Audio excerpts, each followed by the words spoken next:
Hey guys, it's Lotti again. I'm sitting here at the Kulttempel in Oberhausen, and besides me is the band TRAITRS. Hi, first of all. Hi. Hey. Hi. Hi. TRAITRS, we have done some talk 2 years ago, I told you, almost exactly 2 years ago now. And many things happened since then, we can talk about this. But first of all, people might watch that don't know you exactly. Who are you and what's your part in the band? I'm Shawn. I'm the lead singer, vocalist, post-punk band from Toronto, Canada. I'm Shawn Patrick Nolan, and I play synthesizers, and I do the sequencing and sampling and TRAITRS. And Shawn, this is a funny thing, we talked about this last time. Yes. So people can remember your names very quickly normally, Yeah. but you're written differently. So. Yes. Yeah. You got to keep some Some different- originality. Yes. Yeah. And we talked about this last time, so we won't do the whole story again, but we can tell the people you are doing post-punk, but with some cold wave touch, with some more spheric touch, for example. You're playing with TWIN NOIR, who have more punk in their post-punk, and you have more, I think, wave. Yeah, it's a nice, it's fun playing with TWIN NOIR because it's like, you get kind of like all sides of post-punk. So it's, we definitely have more of the synthy, brooding kind of post-punk style, and then they're more kind of like they have like almost krautrock vibes with the motoric drums and stuff. So it's a nice mix. Yeah. Great. And I know for a while now each other. I think a year, they told me. So what do you like about the guys?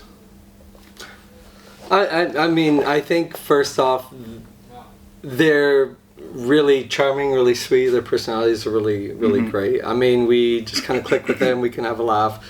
There's no animosity, or there's no, I think it's really important on a tour to, sync well with somebody and to kind of enjoy your time together, and understand that it's kind of a group effort, so everyone kind of can look out for each other in that way. So I think, first off, for me, that's they're good guys. So.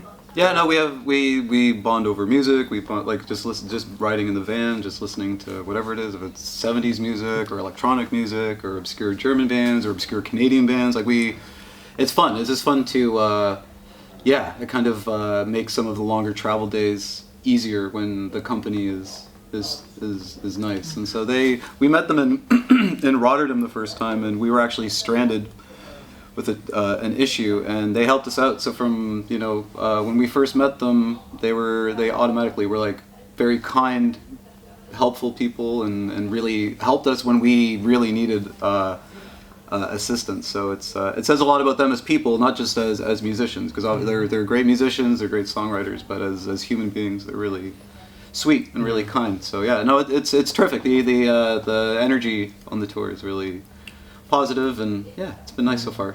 And 1 week. Another thing to add with that is, like, when we were started, we were getting support slots through our booking agent, that we share the same booking agent, and we were being put on with, like, she passed away, and that's kind of where we were at that time. Is they're doing that, and so it's kind of nice to see, like, that they're kind of taken care of with the booking agent, and you can see the steps that it takes to, so we were there, and it's kind of neat. Yeah. And they showed you some obscure German bands. So do you have some examples what you discovered through them? Some really cool thing you would say, really nice bands? Or? Very 70s sounding. I'd have to. It was like some Prague stuff. I mean, I'm not there, but Shawn was really, having this time with them. But I could go on my. There is one that I saved. I could go on my phone and check it. Well, there was. I think. But we were listening to like krautrock, but like we're listening to Neu. So we were talking about Faust and just some of the lesser known krautrock bands. But the names kind of escape me at the moment. Yeah. But and the other way around. So you showed them some obscure Canadian bands. I introduced them to really bad Canadian pop music that I grew up with as a teenager. Like really bad. Yeah. Really I didn't even know what some of that was. When Canadian bands sing about living in California, it's always just god awful. So, that's a strange one. And there was some But- odd ones today because they were asking us about like grunge bands, and if Canada Yeah. had a grunge scene, Yeah. and they're like, did it not? I mean, I guess maybe at that time they thought they were grunge, but like I don't know. It was like like, alternative, I would yeah, say. it's alternative wasn't- Canadian rock, like, and I don't even want to shout out to those bands, but I'm just saying, like, that was pretty funny today, and they were like, this isn't really grunge, and I'm like, no, it's really not grunge, it's just like Canadian rock, but I think that's the closest we kind of came at that point, right? Yeah, like there's like Our Lady Peace, and there's a few kind of famous sort of Canadian ones, but they're not like, I don't know, I find the American bands were a lot like kind of heavier or kind of maybe a bit punkier than some of the at least the bigger mid 90s Canadian alternative bands. Yeah. But do you have some band that you really can recommend that almost nobody in Germany might know? Where you say, okay, The Vile Tones are like a late 70s. There's like a cool Toronto punk scene in the 70s. So the Vile Tones, Teenage Head, those are kind of like the big. There's another one, Bunch of Effing Goofs, which is another one that I have kind of a weird connection to with my father.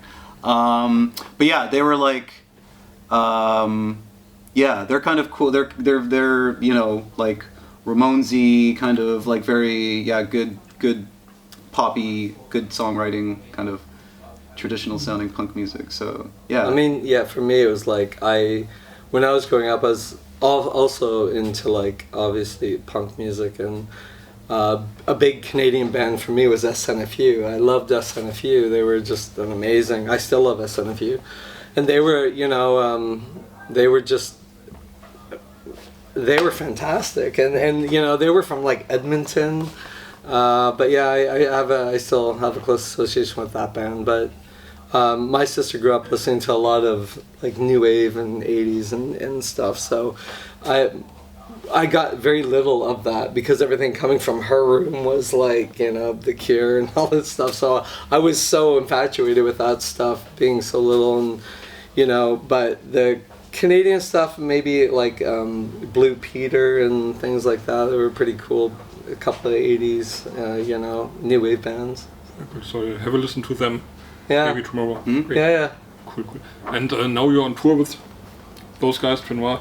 And you have done some shows, and you're going to Spain, for example, tomorrow. Mm-hmm. So, for you, for example, living in Canada, I think those large distances are not that difficult. But is it difficult to do this here in Europe? Like flying here, traveling there? Yeah, when you're flying between shows, it's a different stress, and it affects yourself physically differently. In order for us to get to Spain on time, we have to basically go straight from the show tonight and go straight to the airport, and then at 4 a.m. fly to Spain. So that's the thing, like when you know shows have schedules and you have to be at the venue at a certain time. So in order to do that and fly, and anticipate maybe a delay or something that might, you know, get in the way. You need options in case something bad happens. Whereas when you're driving, you're more in control of, like just I mean outside of traffic. But I mean you can kind of, but it's different. We've done a few of those. Like we did a U.S. The first time we did that was when she passed away in the United States. And we did like 5 or 6 shows, and we flew each one in between. And I don't know, it's just like being at an airport is like going to the hospital or something. It's very stressful. There's too many signs, and just figuring out where everything is. And traveling with gear is difficult. They always take all your stuff apart and look at it like they've never seen a keyboard before in their whole life. So it's kind of like, it's a lot of weird explaining what you're doing. Yeah, like mental conditioning, I think. Yeah. You know, you really have to put yourself in a place where you know you're. Yeah. You just have to do it. And if you can sleep on planes, it's okay. But I don't know, we kind of. Yeah, you think my eyes might be closed, but I'm not like, sleeping. Professional now. I'm still awake. I can't sleep. Yeah, it's hard still, but it's just, it calls for it sometimes. Yeah, it's pretty tough. And we have to talk about something. Last time we talked 2 years ago, you told me you will do another album. So Yeah. Was it the Abattoir was the newest one? Yes. And I think it's still the newest one, isn't it? It is still the newest one. Yeah. So what happened? Why did you, or why didn't you write something newer? Yeah. That's a funny question. Yes, it is. Yeah. Yes. Yeah. Okay, well, first off, there is, Yeah, we're playing new songs in our set. yes, Uh, there is a new record that we there's a did. new record that's finished. It's being mixed at the Yes. moment, so it's all tracked. Yeah, We're just finding a home for it. So yeah. There was it's a delay in finding a new place to go. There was just some things we were just working through to allow us that freedom to go. So yeah, it did take some time. We were touring so much as well. So when we were coming back, we were in the studio, and then like I'm writing at home for a few months, or and then we're on the road, and so it kind of takes you out over and over, and it repeats and it repeats. And I tend to write a lot at winter time, and because it feels like it's the only time I really have when we're at home. It's like holidays, so it just really was kind of a difficult process to getting this finished. But saying that, it allowed me to write basically 2 records. So I kind of have like a new one and another new one we're probably going to record very soon. And then the plan is to release much more quickly back to back. So we're not having, we're kind of making up for lost time a little bit. But yeah, it's been I think difficult in a way. In a way. So but yeah, we feel really good about it now. So it's like the storm has left, and now the sun's starting to come out, so we can kind of see the clearing now. So yeah. So we can really expect there's something coming. And Yeah, for sure. As you mentioned, you play some of the new songs, so you can talk about them. But what are the core topics of new material you wrote? This record was originally supposed to be like I was gonna do an EP originally, and I just wanted it to be really sad, slower, dark songs, and that was kind of what I thought was let's not. I didn't want to force anything. I didn't want to force like, oh, we have to have a single. I have to make you dance. I have to be something I'm not. And at that time, Shawn and I were going through a lot, and in every way. And I think it really reflected on where we wanted to go and how I was feeling.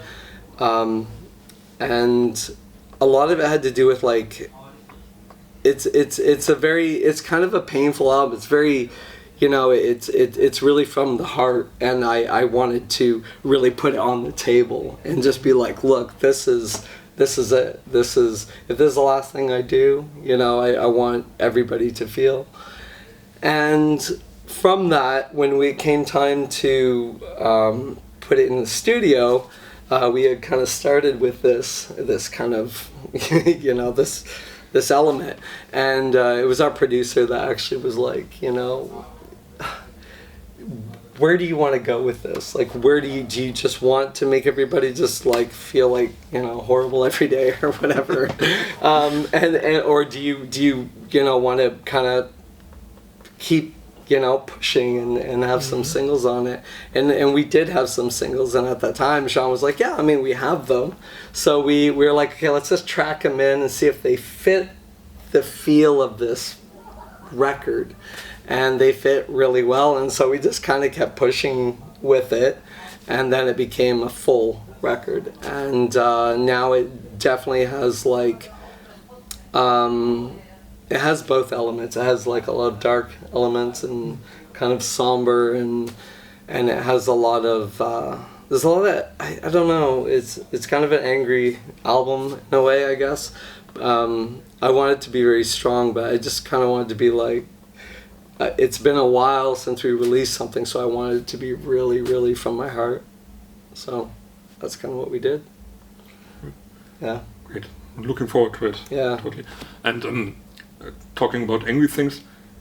How angry do you get when some guy in the US says, okay, Canada will get the 51st state of America? Is this something you get angry about, or do you just laugh? Shawn is really invested in that. I'm just trying to, keep the distance. Yeah. Yeah. I think it's really it's uncommon that a president is really openly threatening not just us, but Denmark and Greenland and the Panama Canal, and doing things like renaming, like it seems very petty, everything, and it seems really uncalled for. And I think the United States has a long history of meddling in other countries' politics and everything, and they have reasons for doing it, and I think they're horrible. And people in Canada are bracing for whatever's going to come, because right now it seems like nobody knows what's happening. So I just know that every politician from federal down to our provincial and municipal governments are all kind of, I guess, preparing for whatever may or may not happen. It's kind of an unprecedented time that we're all living in, and it seems like the law doesn't apply to people that make a certain amount of money, and for everybody else you have to suffer the consequences. And if you're a billionaire, you can just kind of do whatever you want, and you're buddies with the guy who's running the country with the biggest army and all the money, and they love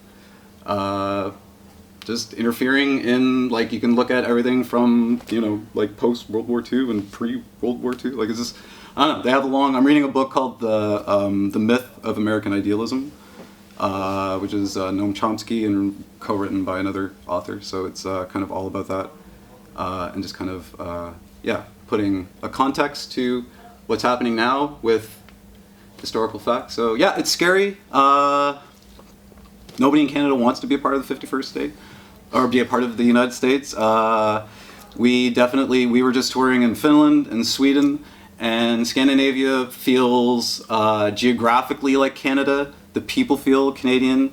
We share certain things like socialized medicine and, caring about poor people, like these things that all of a sudden have become politicized for some reason. So, I don't know, I think we would be a much better fit in Europe, but I'm just a guy who plays keyboards in a post-punk band, and I don't really have anything else to do with it. But yeah, we're scared, but I don't know. We beat them in the only other war that we had with America in 1812, so we'll see.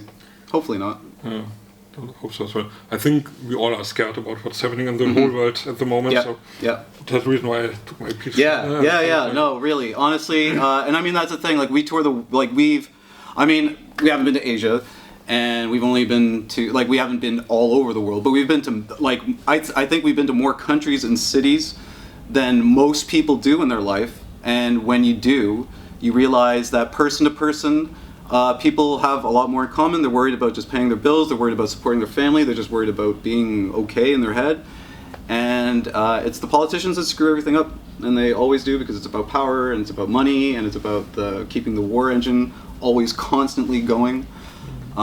So yeah, I mean, when we meet people even in the United States, I mean, if you're not talking about politics, everyone's just, and I think right now it's just like we're in such an interesting time just with information, and now there's AI, and it's like now for the first time ever, it's like you don't know what people, you can't even agree on what a fact is anymore. And I think, how are you supposed to find any common ground with people if you can't even agree on like what day of the week it is? So all this stuff is really new. I think social media is a problem. All of it is. So it's just kind of, I don't know. It's depressing. But hey, we're making depressing music, so yeah, it helps. Right? It fits. Yeah, I mean, I remember we played our first shows at the Baby, or one of our, we did a show at the Baby G in Toronto, and it was, I remember two things. It was Leonard Cohen passed away, and it was when Donald Trump got elected. So he's kind of been for his first term in 2016, and it was kind of like his ugly orange cloud has been kind of hovering over, it feels like, our whole trajectory as a band, kind of. So it feels like worse than Reagan, worse than the Thatcher era, but I think it's time for people to use whatever platforms you have, or like this, to actually speak and just be like, hey, like, just, you know, I don't know, like there's more, like that's a nice thing about playing shows, and it's like the community, especially in this scene, is really tightly knit, and it's helpful to feel like you're a part of something and not just antagonistic with everybody. So. And as I always say, it's a good time to write dark music and make dark arts. Like, yeah, I mean, historic, like that's like you can go from like, you know, Picasso painting, and you know we've been through so many different, you know, especially in Latin. I like a lot of Chilean artists, and you know the first 9/11 in the 70s happened, so it's kind of like, you know, there's a lot of art about that. So it's just like, you know, it's like this is.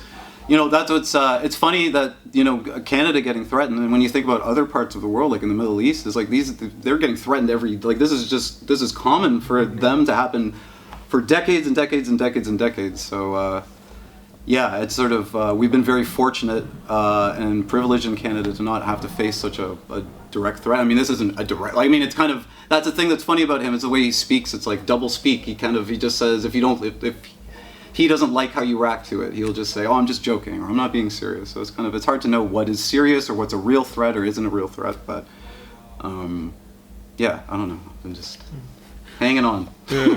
He touches really.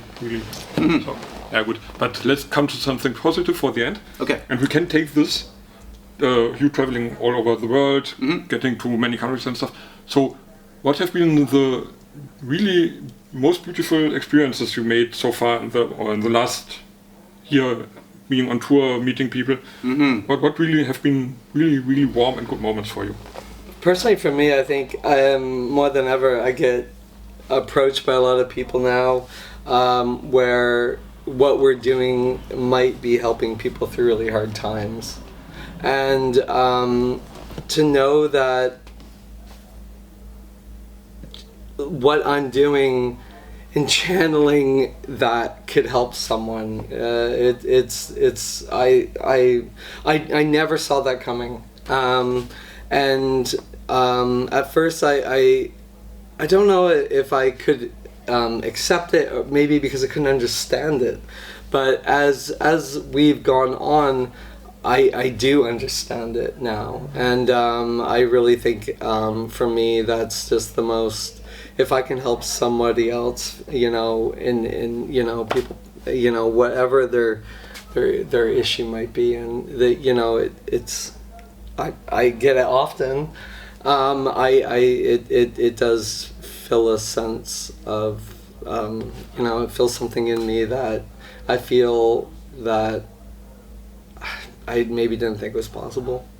And yeah, it's great, you know, and it's all over the world. So yeah, yeah, and that's what we hear. Is everyone's just sort of, you know, as you're dealing with. And you know, the whole thing, like, especially like growing up and like having idols in music and or whatever, films or whatever, and you know, you might meet your idol, and it's still, it feels like some of those people are still like somehow like 4 or 5 steps above, and I feel everyone's on the same platform and everybody's together, and I think that is really important to have that, you know, give and take relationship with fans. And for me, that's something that was extremely positive, and just seeing like beautiful countries and cultures, and you know, I love, you know, like old films and art house films, and you know, we get to see such amazing places, and we visit a lot of amazing places and galleries or whatever, and you know, that really fulfills me very much. You know, it's like things I think I, you know, would never thought I would be able to obtain in my life. But yeah, it's been when really people great. tell you, like, in Portland, a mother told me that she and her daughter sing Sea Howl together, and that's like a song that they have together. And it's like you just hear little things like this just stick with you, and it's like, you know, you don't imagine that will happen when you write music. It's what you hope and dream of, and then when you hear it, it's kind of, yeah, it's sort of, it's like almost like an out of body. You're like, oh, I don't even, it's me, it's us doing it.